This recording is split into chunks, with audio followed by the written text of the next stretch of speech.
പക്ഷെ ഇത് കുട്ടികളുടെ കൂടെ ആവുമ്പോൾ അത് വേണ്ട എന്ന് തീരുമാനിച്ചത് എന്റെ വ്യക്തിപരമായ തീരുമാനമാണ്. മറ്റൊരാൾ അത് ചെയ്യണം എന്ന് ഞാൻ അഭിപ്രായം പറയാൻ എനിക്ക് സാധിക്കില്ല. നമസ്കാരം, പുതിയൊരു വീഡിയോയിലേക്ക് എല്ലാവർക്കും ഹർദ്ദമായ ശിവൻകുട്ടി നവ്യ നായർ വിഷയം. നമുക്കറിയാം, ശിവൻകുട്ടിയും നവ്യ നായരുമായിട്ടുള്ള ഒരു വിഷയം ഇന്നലെ തൊട്ട് കത്തുന്നുണ്ട്.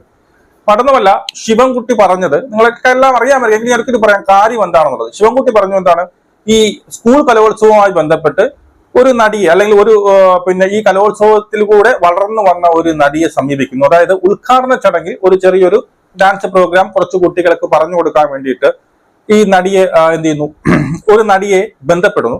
ആ നടി ആദ്യം പറയുന്നു ശരി, ഞാനത് ചെയ്യാമെന്ന് പറയുന്നു. അതിനുശേഷം എനിക്ക് 5 ലക്ഷം രൂപ വന്നാലേ അതെനിക്ക് ചെയ്യാൻ പറ്റത്തുള്ളൂ എന്ന് ആ നടി പറയുന്നു.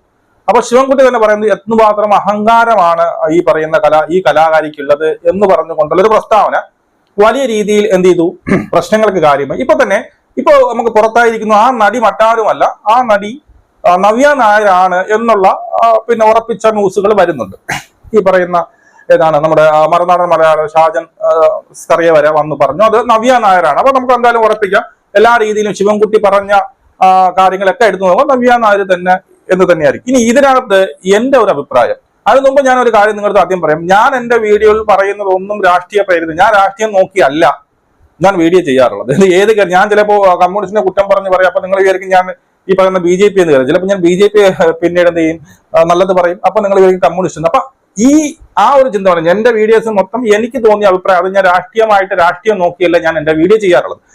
ഈ ഒരു വിഷയത്തിൽ സത്യം പറഞ്ഞു കഴിഞ്ഞാൽ ഞാൻ ഈ പറഞ്ഞ ശിവൻകുട്ടിയുടെ കേസ് പറയാം. അപ്പൊ അങ്ങനെ ഏത് രാഷ്ട്രീയമൊന്നും എനിക്കൊരു പ്രശ്നമില്ല. ശിവൻകുട്ടിയുടെ കേസ് അങ്ങനെ പറഞ്ഞത് ശരിയായിട്ടില്ല എന്ന് ഞാൻ പറയും. അതായത് അവരുടെ അഹങ്കാരിയാണ്, ഇത്രയൊരു അഹങ്കാരം ആവശ്യമുണ്ടോ എന്ന് ഇതിനൊരു പരസ്യ പ്രസ്താവന ചെയ്യേണ്ട ആവശ്യമില്ല. ഇതിനൊരു വലിയൊരു ഇഷ്യൂ ആക്കി കൊണ്ടുവരേണ്ട ആവശ്യമില്ലായിരുന്നു. അതുപോലെ തന്നെ ഇപ്പോ ഈ ശിവൻകുട്ടി തന്നെ വന്നു ആ പ്രസ്താവന പിൻവലിച്ചിട്ടുണ്ട്. ശിവൻകുട്ടി എന്ന് പറയുന്നു ഇതൊരു കലോത്സവമാണ്, കൊച്ചുകുട്ടികൾക്കുള്ള കലയ്ക്ക് വേണ്ടിയിട്ടുള്ള ഒരു സംഭവമാണ്. നമ്മൾ ഒന്ന് ഓർക്കണം, ഈ ഇന്ത്യക്കകത്ത് മൊത്തത്തിൽ കേരളത്തിൽ മാത്രം ഇതുപോലത്തെ ഒരു കലോത്സവം നടക്കുന്നത് എന്നുള്ളത്. അതുകൊണ്ട് തന്നെ ഇതിനൊരു വിവാദമൊന്നും വേണ്ട. അതുകൊണ്ട് തന്നെ ഞാൻ എന്റെ പ്രസ്താവന പിൻവലിക്കുന്നു. അതിനോടൊപ്പം ശിവൻകുട്ടി പറയുന്ന മറ്റൊരു കേസുണ്ട്. ഈ മമ്മൂട്ടി, ഫഹദ് ഫാസിൽ, ദുൽഖർ സൽമാൻ തുടങ്ങിയവർ എല്ലാവരും ഇതിനകത്ത് പങ്കെടുക്കുന്നത് മണിക്കൂറുകളോളം അവരെ ഒന്ന് പക്ഷെ അവരാരും ഒരു പൈസയും വാങ്ങാതെയാണ് പങ്കെടുക്കുന്നത് എന്നുള്ളത്.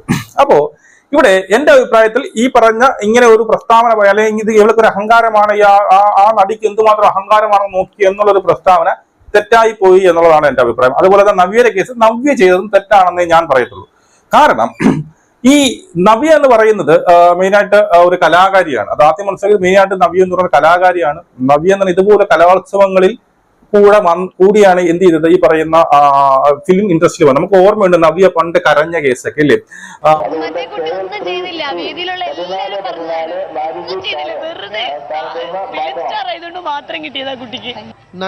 അമ്പിളി ദേവിക്ക് ഫസ്റ്റ് കിട്ടി, അവളുടെ നടിയായത് കൊണ്ടാണ് ഫസ്റ്റ് കിട്ടിയെന്നൊക്കെ പറഞ്ഞു. അങ്ങനെയൊക്കെയാണ് നമ്മൾ നവ്യ ആദ്യമായിട്ട് കാണുന്നത്.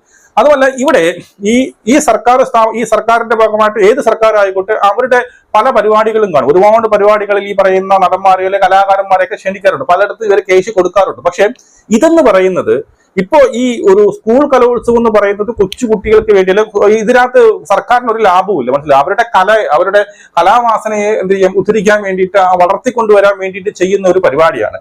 അപ്പൊ അതിനകത്ത് ഒരു കലാകാരി എന്നുള്ള നിലയ്ക്ക് ഒരിക്കലും ഇത്രയും വലിയൊരു ഹ്യൂജ് ആയിട്ടുള്ള എമൗണ്ട് ചോദിക്കാൻ പാടില്ലായിരുന്നു. വേണമെങ്കിൽ നമുക്ക് എന്ത് ചെയ്യാം, പിന്നീട് എന്റെ ചെലവ് പൈസ ചോദിക്കാം. പക്ഷെ അത് ചോദിച്ചത് ഈ പറഞ്ഞ എന്താണ് തെറ്റായിട്ട് എനിക്ക് തോന്നുന്നു. അതൊരു അഹങ്കാരമായിട്ട് ഞാനൊരു ആർത്തിയായിട്ട് അതിനെ കാണുന്നത്. ഒരു ആർത്തിയാണ്, പണത്തിനോടുള്ള ആർത്തി തന്നെയാണ്. അത് ചിലപ്പോൾ പെട്ടെന്നുള്ള ഒരു ഇതിൽ മറന്നുപോയി കാണും.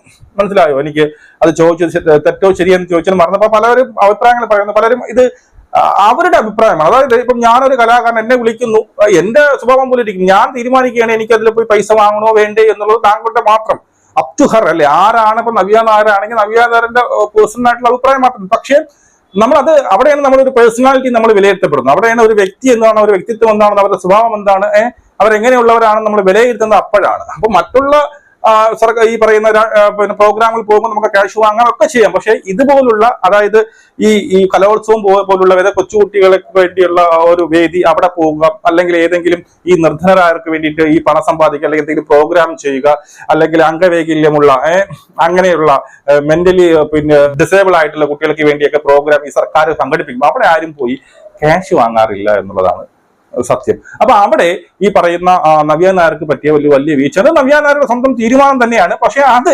ശരിയായില്ലെന്നാണ് എന്റെ അഭിപ്രായം. ഞാൻ ഇതുമായി ബന്ധപ്പെട്ട് ആശാ ശരത്ത് ഒരു ക്ലിപ്പ് കൊടുത്തിട്ട് അത് നിങ്ങളൊന്ന് കേട്ടു നോക്കിയേ.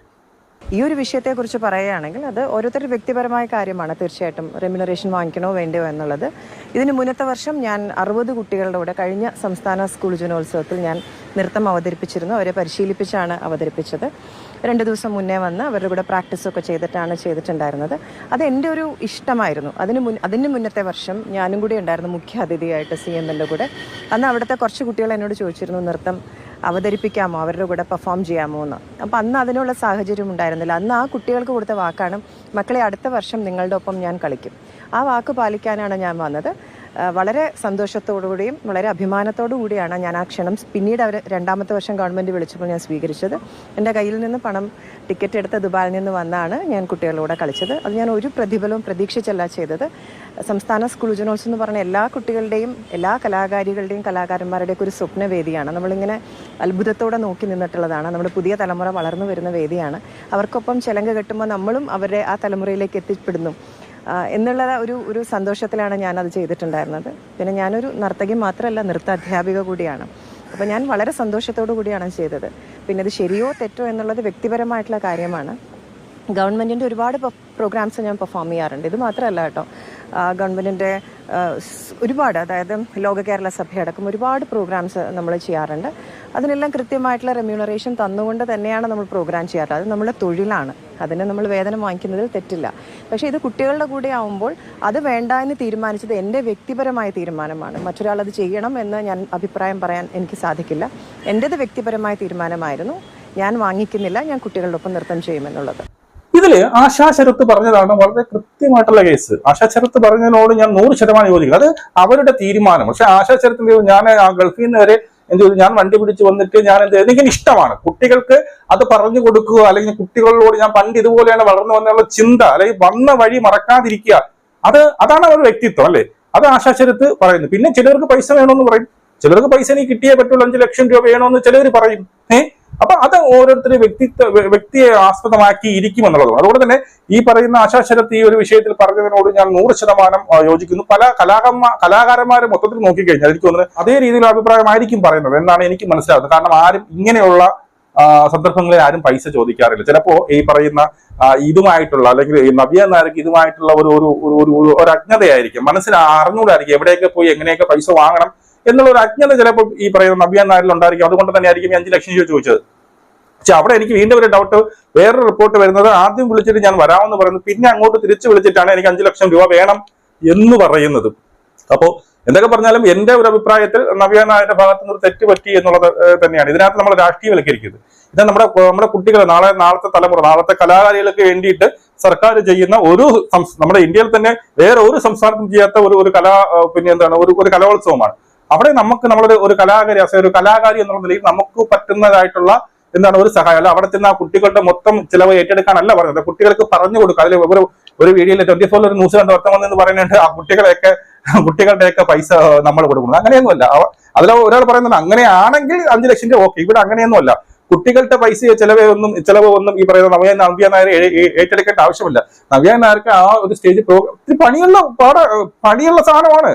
ഇതിനെ ഈ കുട്ടികളെ ഇങ്ങനെ ഒരു 1-2 ദിവസം കൂട്ടൊന്നും പെട്ടെന്ന് തീരത്തുന്നില്ല. കുറച്ച് മെനക്കെട്ട് എന്ത് ചെയ്യും, ആ ലെവലിലേക്ക് കൊണ്ടുവരണമെങ്കിൽ കുറച്ച് പണിയുള്ള സംഭവം തന്നെയാണ്. പക്ഷെ അതിനൊരു മാന്യതയുണ്ട്. അപ്പൊ ചിലപ്പോൾ ഇവരെ കൂട്ടത്തിൽ 3-4 പേരെ വേണമായിരിക്കും ഇതൊന്ന് അറേഞ്ച് ചെയ്യാൻ വേണ്ടി. അവർക്കുള്ള ചെലവ് ഞാൻ ഉദ്ദേശിക്കുന്ന വെച്ചാൽ ഇപ്പൊ ഇങ്ങനെ നവ്യ നേരത്തെ ഇങ്ങനെ പറയുമ്പോൾ നവ്യ നേരം പറയണം, എന്റെ ചെലവ് മാത്രം നോക്കി. അതായത് ഞാൻ അവിടെ വരുന്നു, ഞാൻ ഇപ്പം ഫ്ലൈറ്റിലായിരിക്കും പറഞ്ഞത്, അപ്പൊ എന്റെ കൂട്ടത്തിൽ 3-4 പേരുണ്ട്, അവർക്കുള്ള പൈസ, അവർക്ക് ചിലപ്പോൾ ഇതൊക്കെ അറേഞ്ച് ചെയ്യാൻ വേണ്ടിയിട്ട് അവർക്ക് പൈസ, അതിപ്പോ നവ്യ നേരത്തെ കയ്യിൽ നിന്നിട്ട് കൊടുക്കുമെന്ന് ഞാൻ പറയത്തില്ല, അത് വാങ്ങുക. അല്ലാതെ അതിനൊരു 5 ലക്ഷം എനിക്ക് വേണമെന്ന് പറഞ്ഞത് തികച്ചും തെറ്റായിട്ടുള്ള ഒരു ആർത്തിമൂത്ത ഒരു സംഭവം തന്നെ ഞാൻ പറയത്തുള്ളൂ. നിങ്ങളുടെ അഭിപ്രായങ്ങൾ കമന്റ് രേഖപ്പെടുത്തുമ്പോൾ നമുക്ക് വിളിക്കണം. ജയ് ഹിന്ദ്.